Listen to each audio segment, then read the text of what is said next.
I want to say hello to everyone, and what an amazing opportunity this is and platform. I'm actually speaking to you from the Palace Velocity. There's the sponsors forum happening for the Nedbank Golf Challenge, end of the year, so I quickly popped out for half an hour.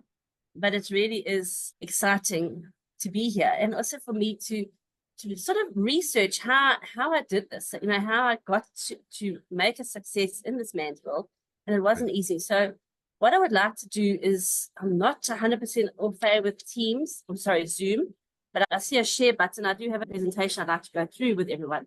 So I'm going to press the presentation share button. Hopefully my presentation will pop up. Oh, there it is. And I can share my screen with everyone. So let me have a look and see if this works. I think it does. There we go. Is everyone good and everyone can see me and see my screen? Yeah, that's great. Thank you. And I really want to thank you for the introduction. And obviously it's a huge team behind us, but I will go into that a little bit further or deeper just now. But I just want to start by saying, who am I? And I think it's very important I've created a role for myself in this man's world that I'm working with. But I am a mom. I've got two gorgeous boys. I am an ex-wife. Carol Lourens is one of your action coaches, and he's my ex-husband. And he's a really great support, and he helps me through a lot of my mentorship. I'm a daughter. My mom and dad at the bottom right-hand screen.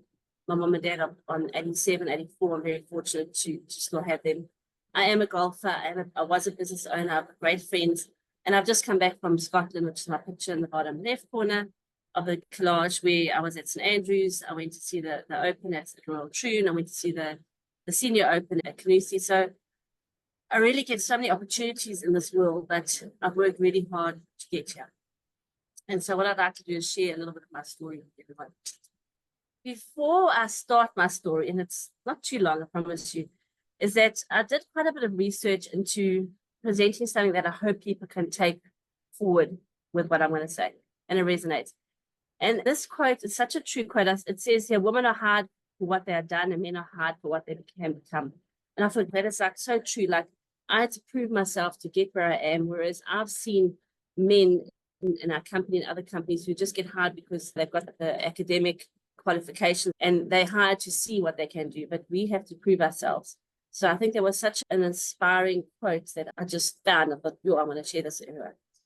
What I would like to do is, before I start my story, is perhaps everyone has a pen or pencil with them, and towards the end I'm going to give them something to write down, and it's just something I'd like to really share with everyone. So my story started because, maybe I should start from the top and then work backwards and come forward again. It's my current position. I'm HOD at a company called Fluid or Sail. We have 14 people on my team, and we look after all the Sunshine Tour, which is the professional golf for men, and the Sunshine Ladies Tour, which is the professional ladies golf. And what we do is we do everything outside the ropes. So the Sunshine Tour and the Sunshine Ladies Tour will look after the golfers, and they'll set the course up. But when you watch the big events like the SA Open, the Alfred Dunhill Championship, Leopard Creek, the Joburg Open, you see all these big tournaments. We're the ones behind the scenes who will make sure what the players will eat. We'll sell the tickets online. We'll make sure where do the spectators sit, what do the spectators eat, where the spectators' toilets are, where the spectators park, what shirts we give the pro-am, who's going to be the MC of the pro-am. So we do all the behind the scenes stuff with the Sunshine Tour. So we work really hard and very close to the Sunshine Tour. And so where this takes us is that once we've got the Sunshine Tour and Sunshine Ladies Tour, all the events running, we somehow fell into amateur golf as well. And so we've been running all BMW's golf for the last 14 years. We do a huge amateur series for them. We do Vodacom's golf for them. We've just finished a tournament this week. It's actually currently on at the moment at Highland Gate. So we're very entrenched in amateur golf as well as professional golf. And I always want to say is, where did it start? How did it start? And it started back when I first was a teacher. I was a qualified teacher. I taught for about 15 years. When I had my children, I stopped teaching. I bought a little Playboy franchise that grew and grew and grew.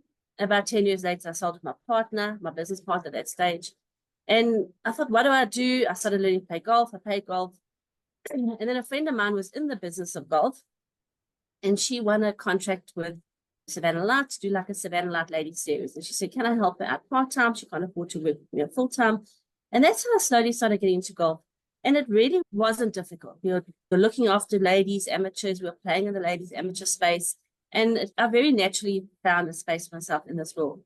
And then what happened was in 2009, Sale, which is a huge sports agency, we also have events division, we have hospitality division, we own all the suites and all the F&B stadiums, Loftus stadiums, we have a huge commercial team, and they headhunted me to come and work for them in their golf division. And that's when I first realized the difficulty I found working in a man's role.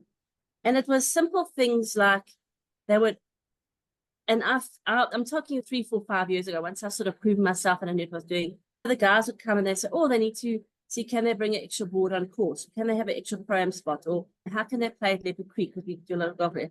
And that's they'll phone my boss, my HOD at that stage, my CEO, and I go, no, I can help you. No, don't worry, they'll phone my boss, knowing that my boss is going to phone me and ask me to organize it. And very quickly, they learned that I can do it. So, I had to prove myself that I can do what they want. So they didn't have to phone my boss to ask me who's going to phone me anyway.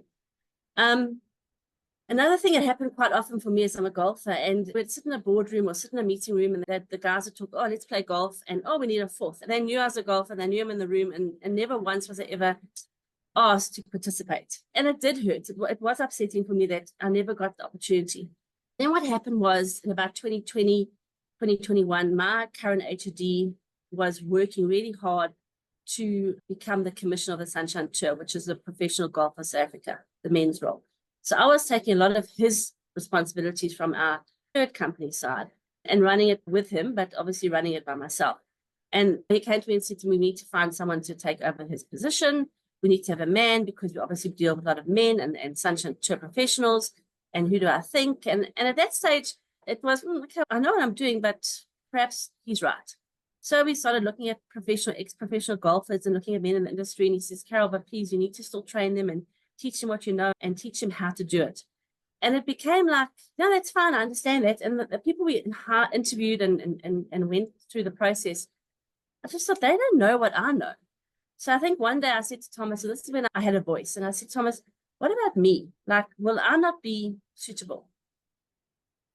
And that was a huge light bulb moment for me that I put my hand up. I offered myself, and 4 months later, I was appointed as the HOD of the third golf division. I have grown our team. I think we had 8 people there. There's now 14. And that for me was my first light bulb moment, is have a voice and put my hand up. So that's where I am now. I'm HOD of the third golf division. But what I want to say with this quick presentation is that it's a twofold presentation. I'm going to go through a few things about working in a man's world, and it is a man's world. It doesn't matter what everyone says, golf is still very a male-dominated world. Is that my passion is women's golf. There was no golf for ladies, for professional ladies. Thomas and I went to the Sunshine Tour and said, please, can you help us start the Sunshine Ladies Tour? We need someone to back the tour. They agreed. And so from 2014, I've been sort of caretaking and running with the Sunshine Tour, the Sunshine Ladies Tour. Besides that, and the growth of women's professional golf, which is not, it's great, but it's not where it should be. I really want women to start learning to play golf, to learn what the men learn out on the golf course, to learn the social skills, the business tools that come with golf. And I will talk about that a little bit more at the end, but that's what I was saying. It's a twofold presentation. It's my passion is women's golf, but I'm making a difference in the man's world with golf. So here we go. Here's the story. That's my story. Here's my proposal. Sorry, my presentation. So I found 3 traps, and there are a few like quotes on every page, and I'd love you to read them and just take a look at them, and I'm not going to even refer to them. There are traps I found that women sort of fall into to work in this male environment. And the first one is the overworking. We do try and overwork. We definitely overwork ourselves to try and get into this. Reduce myself here so I can see my screen, to make sure that we're great. So that is the first thing we do. We do overwork ourselves, justify the men we're great. The second trap I find that we do fall into, and I was like that, I don't do it anymore, is we give into pressure to act like one of the boys. We sit in the bar, we try and tell jokes that doesn't fit with us. We try and drink, have shooters and drink. And so that's, again, until you're able to stop yourself, we do have to act like one of the boys. And a lot of the people I've found who work with this male world and this golf world is that they try and give up too soon. And they don't have the patience like I've had to try and get through it to come out the other end. And one of the things Craig taught me was you know, a breakthrough comes after a breakup, a breakdown, a break apart. And that was so true for me. I just kept on going. And that breakthrough came when I said, you know, what about me? And I put my hand up. Researching what I fell into and what I learned along the way was really cool for me to find and identify these 10 points and how to be successful in this man's world I live in. Or I work in, sorry. I probably do live in. I've got 2 sons in my life as well.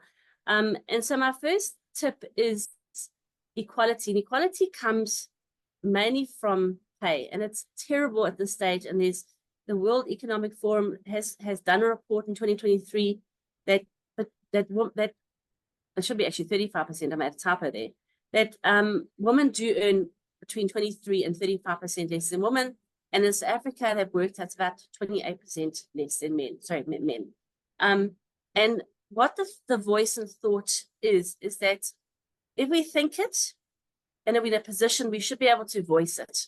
And it's really important that if we think it, we should voice it. The second tip is that we need to promote gender diversity. We need to support each other. We need to stand up for women. We need to hire potential, not for what they've done in the past, but because we can mold them and teach them and learn how for them to become better in our industry and do what we think will really improve their stature in the company. And this is where we need leaders who can lead by example and make this priority within the company. And I'm very proud to say that our company, we do this. Another thing, the third thing, which is so important, and it's not always possible, and there is a balance we need to try and find because of the work and our life balance and children and schools and homework and shopping and all the things we have to do besides just working, is to try and allow where possible flexible hours, remote work. And I've got, out of a team of 14, I've got 2 guys and 12 women, and I'm very aware of it. So, you know, they have to go and watch a sport, their kid play sports. I'll 100% allow that. They have to go and take the kid to the doctor, no problem at all. Don't have to take leave. But they have to also prove to themselves, to me, that they you know, won't abuse it. They make up the time. They pop in the hours in the evening, maybe when the kids are at school. And the reason why I just find this is because it does allow, enhances employee satisfaction and productivity, and it becomes a win-win. Win-win for the person who you're working with. They can get everything done, as well as a win-win for the company. They become more successful. The third one is a mentorship. And to find yourself a mentor, I think, is so important. And for me, you can obviously go online and find someone, but it's normally find someone who you admire, who you like, and they can provide advice, they can share experiences, and they can help with the many challenges that you come across on a daily basis. And as well as become a mentor to younger women, I also firmly believe that to become a mentor is so important to these youngsters coming up. The fifth point that I really think is successful for me to succeed and for other people to succeed in this world is professional development, and never stop learning, never stop reading. I listen to Audible. I'm very firm believer in Audible books. I listen to Audible, you know, every time I go to work in the morning. I listen to, the moment I'm eating Eat That Frog, and it's listening to Eat That Frog, and it's just important to keep on learning. And what Craig taught me with Brad Sugars, what ActionCOACH is, the person you are in 5 years from now will depend on the books you read, the podcasts you listen to, and the people you associate with. And what I would like to do in this point is, and it's quite a personal thing I'm going to share with you, but I think it was so important for me around this professional development, is that when I became HOD, it's like I also went to my CEO and I said to him, I also need some help on how to really manage a team. I can do it naturally, but I also need to really learn some tools. Anyway, it was a great teaching and learning course I went on. And towards the end, I said to this person, my coach, I said, you know, I deal with so many blue chip companies. I deal with so many corporates. These ladies are in their high power business suits, they're in their high heel shoes, you know, they're glamorous, they're so put together, and there I come in, you know, and I really try hard, but I found myself a little bit inferior to them. You know, I was the one who was sort of doubting myself in the room. And that's the same thing, that imposter syndrome. And my coach said to me, do they like working with you? So I said, no, absolutely, they love it. They said, so he says exactly, he says, you must turn it. They find that you're trustworthy, that you're honest, that you're reliable, that you're hardworking, and that's the person that you are. And for me, once my coach said that to me, it became such a different way of looking at things when I went into a boardroom with these glamorous women and realizing that they 100% want to work with me for who I am and not what I look like. So that was really another little light bulb moment I had. Point 6 is the safe and inclusive environment. You have to make sure that your company that you work for creates this culture of discrimination, harassment, bias. That women have a voice, so they feel that someone is saying something that's bullying them. They're not correct. They need to be able to safely come to me as a HOD or the general manager or the CEO and say, this is not fair. This is what's happening. And almost for that person who's been the discriminator person, for them to be taught that what you're doing is not on. So that's another really cool tip that we need to learn and enforce in our business. Oh, how's it not going? Yeah. The 4 more tips, and the 7th one is networking. And networking for me is so important, to organize network strategies in the business, to invite people to come talk to you when you meet people, to say, can we do lunch? And that networking is really, really, really important. And what it does, it not only helps you with the mentorship, it also creates opportunities. You chat, you get potential clients, you get potential leads, and you're not, and I don't network because of that. I network and these things happen because we meet people who we really like, we want to spend some time with, and from there we can create them into, turn them into clients and leads if it arises. But that's not the main point. Point 8 for me, for another successful tip, working with women, leading women in this man world, is that for me to constantly recognize their achievements, their accomplishments, and publicly do it. And when you see, I'll publicly say, I'll come into the office and say, Halessa, well done, that was such a great thing, and puffs up. And for me to keep on doing that to someone, you know, it really is important that you publicly recognize them and not just say, it's in the WhatsApp, say, well done, that was great. The 9th point is transparency with the company. And this is about promotion and career growth. And you know, everyone starts with the company and they're really cool and they want to work and they want to try hard, but they do want to see the path forward. And I think to create the transparency, say, look, you know, let's do this, and next year let's try and get you on this road. That's really, really important, to be transparent. And my last tip, what I'm only learning now, I mean, it's terrible to say this, I'm very confident, but it's a tip that I'm only learning now. And it's a tip that if I can tell anyone take from this proposal, this little presentation, is be bold. It's really be bold, stand up for yourself and stand up for your fellow colleagues. So those are my 10 tips that I'd like to, or I've just shared with you, around how to make it work in this man's world and what it takes. The next one, oh, now I can't see because there's this thing at the top of the screen. Oh, there. Oh, sorry, we go back. So Kamala Harris, who's the vice president of America at the moment, she's saying, what I want young women and girls to know is you're powerful and your voice matters.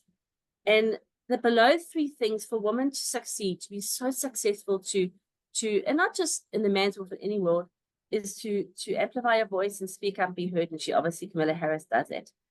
Tuli Manansela, she leads by example. And that's another huge thing that we as women need to do, is lead by example. And that lady there on the right, no one, I don't think anyone knows her, probably maybe a few people. Her name's Dr. Ntombi Ngwane. And she's a lady who I met through one of our golf events. She works for Vodacom. She's a doctor.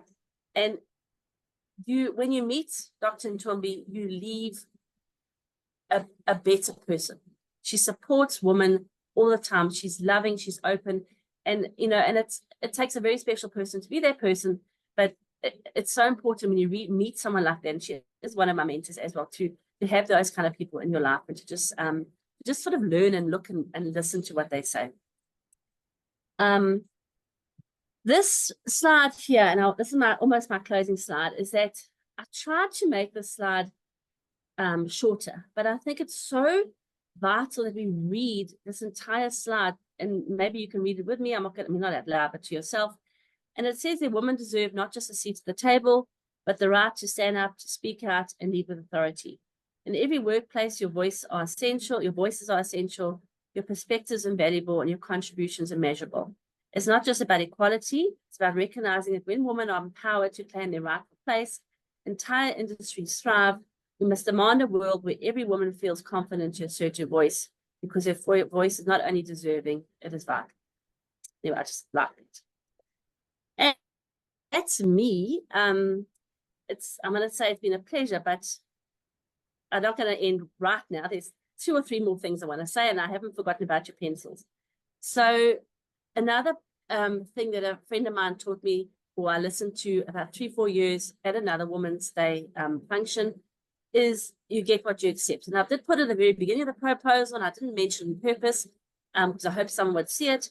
And I put it at the very end. And I want to say it's a very flippant statement. I understand that, because you can't always want more, and you're not going to always get what you ask for.